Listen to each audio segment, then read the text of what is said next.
Літо 2019 року. Наша команда рушила в експедицію шляхами головного героя повісті Нечуй-Левицького Миколи Джеря.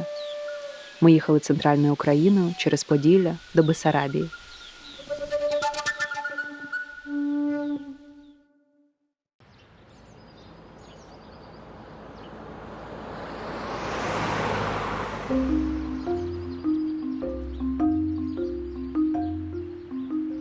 О, знаєте, що в нас сьогодні з Іриною була розмова. А як вони жали зерно? Ось Микола з серпом, ось серп його, ну образно казати його. А це називається цурка. В'язали такі мотузки із соломи, перевесла називалися. Брали І пучок. потім брали і отак скручували, як брали пучок, цей добрячий пучок зерна, ну ще воно з соломою все. Це все скручувалося і снопи оці возилися на тік.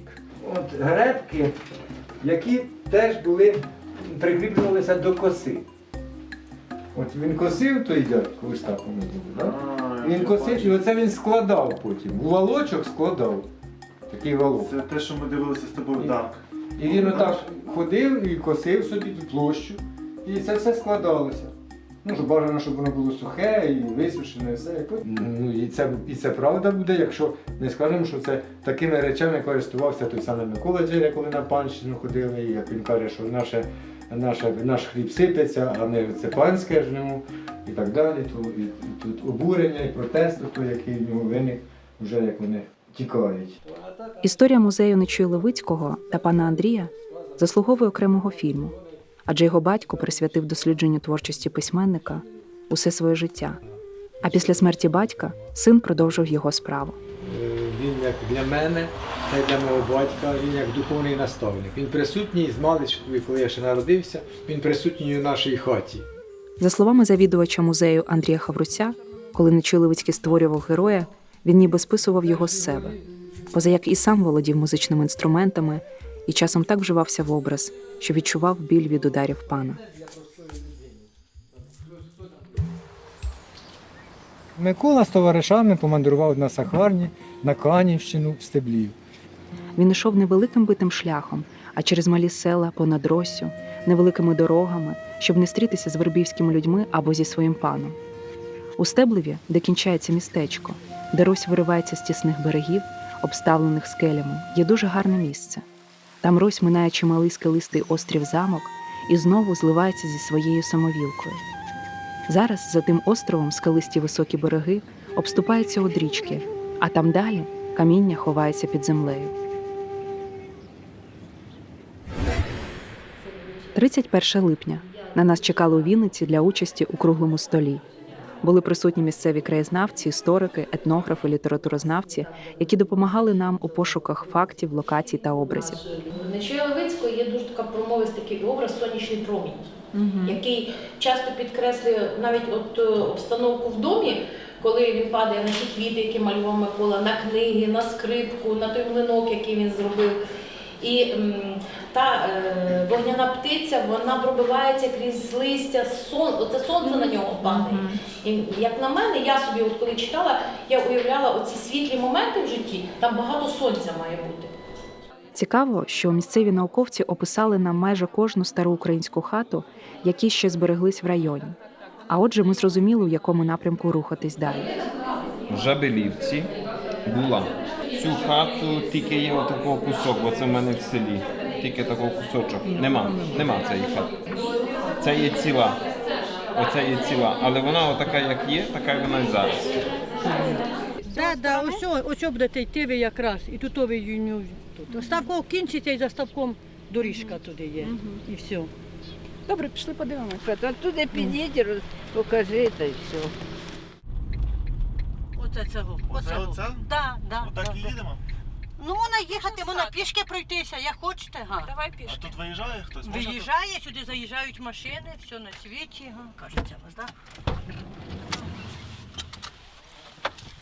Оце туди, зараз, так, ну туди ні зайти, ні пройти вже не можна. Абсолютно. Ну, зрозуміло, видно, що нема хати. Вона вже лишилася, хата почала тектися. То їй там під церкву вона хотіла віддати цю хату. потім онуки знайшлися. Так не доглядали бабу. То тут взялася церковна така доглядати її. А потім, як ці онуки приїдуть, здали її в дом престарілих.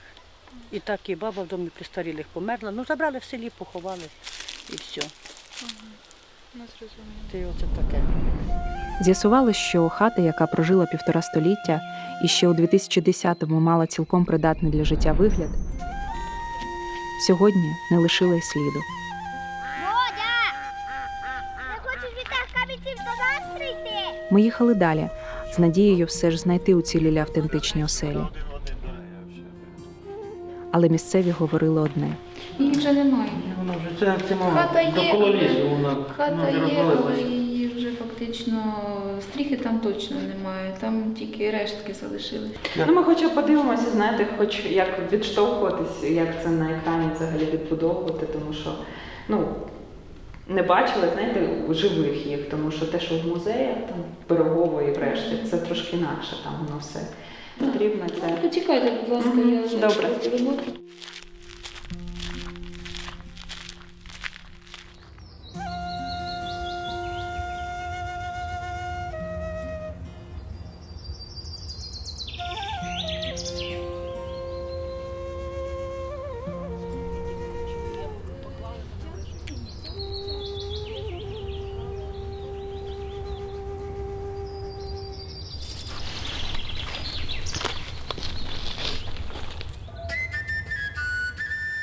Точна подорож Миколи Джері центральною Україною автором не визначена. Та все ж Вінниччина стала для нас збірним образом Поділля, шляхами якого Микола та його товариші могли йти, спостерігаючи краєвиди, села, скелі, поля у передчутті свободи.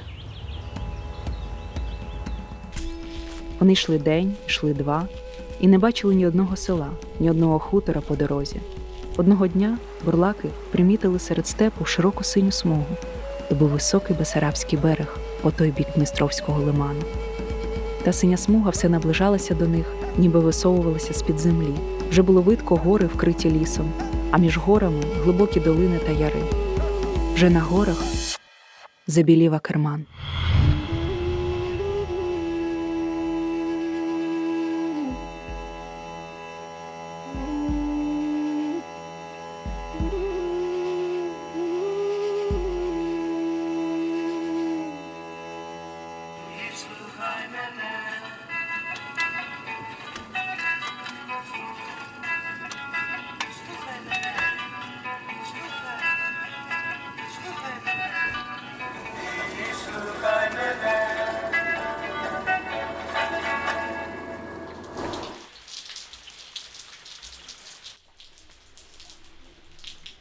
Бурлаки зостались коло човна, а перевозчик побіг на гору в Кривду, де жив посадський пристав. Вмовився з приставом вернутися і сказав, що бурлаки готувалися там по скільки там карбованців. Ось нам цікаво, куди це вони спочатку пішли, а потім їм кажуть, що ідіть тепер до церкви. Ну, от церкву ми вам покажемо. І от там, де будинок, де був посад. Просто там, знаєте, де щоб було... зрозуміти, як в кіно відобразити це місце, куди вони пішли. Що це може бути? Ми не знаємо, де чиновник сидів, пристав цей сидів. От і я собі, коли читала, то я уявляла, що от по цій дорогі Чаїрській вони десь йшли. Можливо, через Плавні йшли. Бо зараз там посеред Плавні є озеро. Його вже об'єднали там всякими каналами, знаєте, цілі у нас називають їх єриками. А вони, можливо, щоб не по дорозі йти, бо жандарми, можливо, ходили, то вони, я думаю, може через Плавню якраз і перебралися. От, це я собі, а ложечки, так? Валентина Мефодіївна Краснянська – сільська вчителька історії. Свого часу її дідусь, тікаючи від кріпацтва на Бесарабські землі, пройшов схожий шлях, що й Микола Джеря. Заплативши приставу відповідну ціну за волю, почав нове життя під новим прізвищем. Він так і не повернувся на батьківщину і осів у селі Кривда. А сьогодні його онучка пригощає нас місцевою бринзою. Дякую. Дякую. І вам теж. Зараз я поїду ключ. Придивіться, як Нам головне знайти локації, які відповідають вашому місцевості. Одночасної локації і зйомки це, мабуть, не виходить. Хто я знаю, подивитися. величезні були тополі, Да, обсаджені. клени. Тут дуже... Це ось така одна із старих хат. Бачите, вони низенькі, маленькі. Нема пластмасових вікон уже. І там зараз хтось живе? Помніш, такий був Микола Джеря по Нечую Левицького. Ну, І вони шукають, де б старі хати, які колись збудовані. От ми ну это їздимо, 250 было уже давным-давно. от вони просять тебе, чи можна їм зняти цю будинок, бо вже таких... То пожалуйста. Да? Добрий день. Ми кіношники, будемо знімати фільм по Миколі Джері. І шукаємо такі от старі хати, які колись були.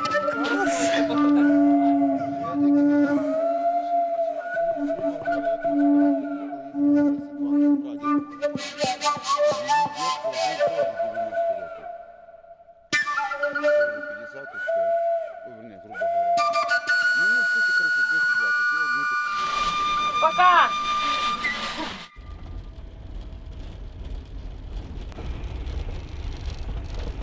От вам оце, ото бачите дерева, воно.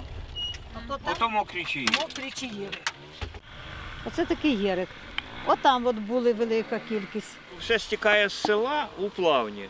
У плавнях вона очищається і попадає Фільтрується. Вона як легені, виходить, плавні це легені річки.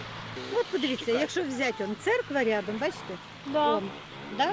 Тому похоже, що десь тут от. там же люди жили, і, можливо, хтось із рибаків їх і переводив. Все може бути. Ця зустріч була наповнена емоціями і змістом. Нарешті візуалізувалися такі слова, як чаїри, каяки, єрики. Ми уявляли, на якому човні міг би риболовити бурлака Джеря.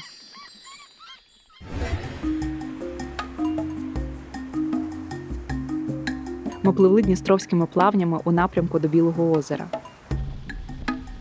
У повісті Нечуя Левицького головний герой знайомиться із дочкою отамана Мокриною. Вона рятує Миколу під час облави десятницьких на ватагу бурлак, сховавши його у човні серед водяних лабіринтів та високого очерету.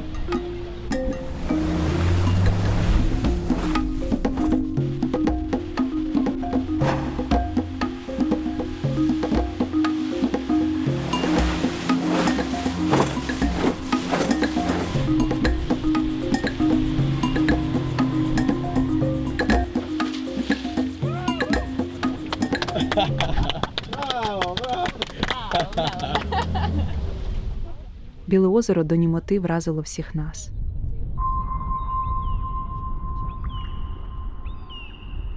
Тиша, природа, лілеї.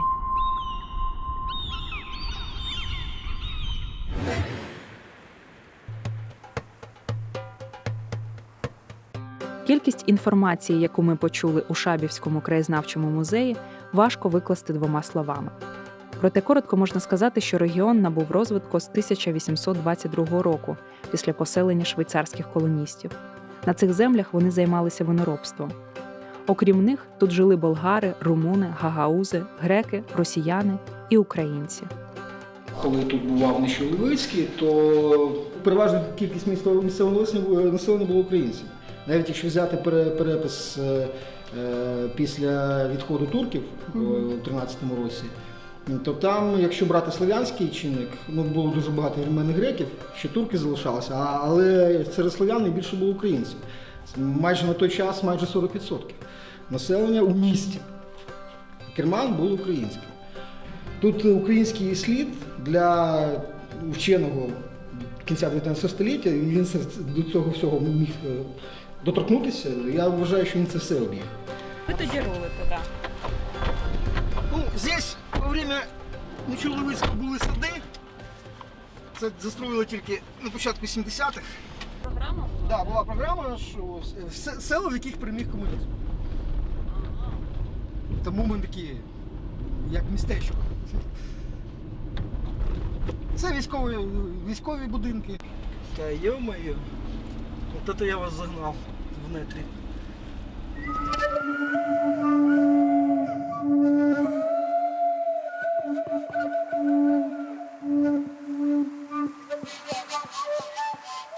Ні, шум нас практично на початку 20 століття все було. Вже було. А якщо ми говоримо про 19? Ну, я не бачу побіленої мазанки. Не бачили? Ну, я бачив, але щось тепер я не можу їх знайти. У діда шубка на будівлі, 100 років точно. З Олександром ми пройшли майже усе село, оминаючи рибальські будинки, сади, де гуляла Леся Українка. Саме в таких місцях відчуваєш позачасовість. Але нас чекало ще одне знайомство з місцевим французьким виноробом Крістофом Лекареном.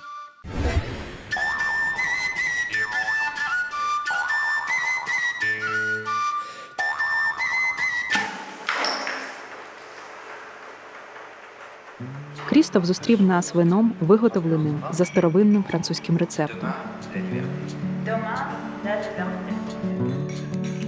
Проте ми прийшли не смакувати вино, а подивитися на помешкання швейцарських колоністів, якому вже більше 200 років. Саме за прикладом такого будинку отаман у повісті Миколи Джеря побудував і свій.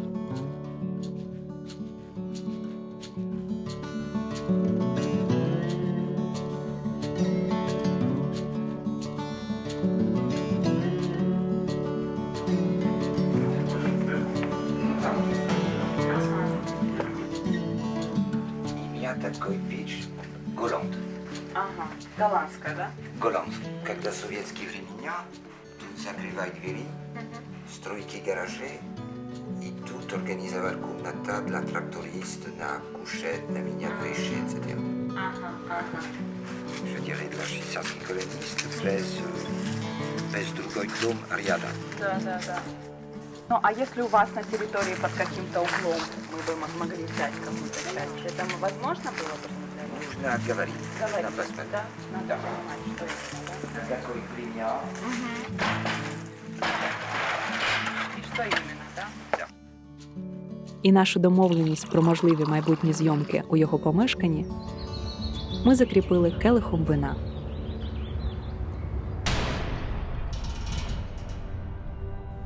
– 9 серпня, Акерманська фортеця. У той час, як бурлаки досиджували свій час в акерманській тюрмі, сталося велике і несподіване для бурлак діло. Прийшла народна воля. І панщина навіки загинула.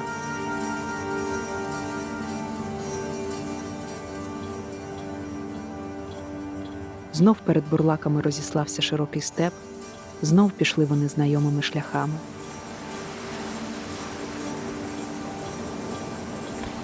Вони ніби не йшли, а здавалося, самі ноги несли їх додому.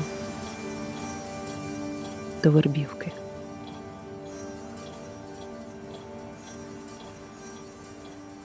Воля є понад усе, і це вже століттями. І це питання того, щоб просто на твою територію не заходили на твій настрій, на твій час, на твоє почуття. Тобто Микола у нас це людина, яка просто не може сприйняти недосконалість цього світу. Власне, це основна тема, якою ми куруємось.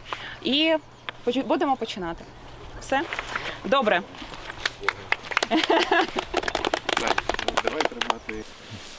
Всі готові? Да. Камера. Сцена 4-5, дубль 1. Почали.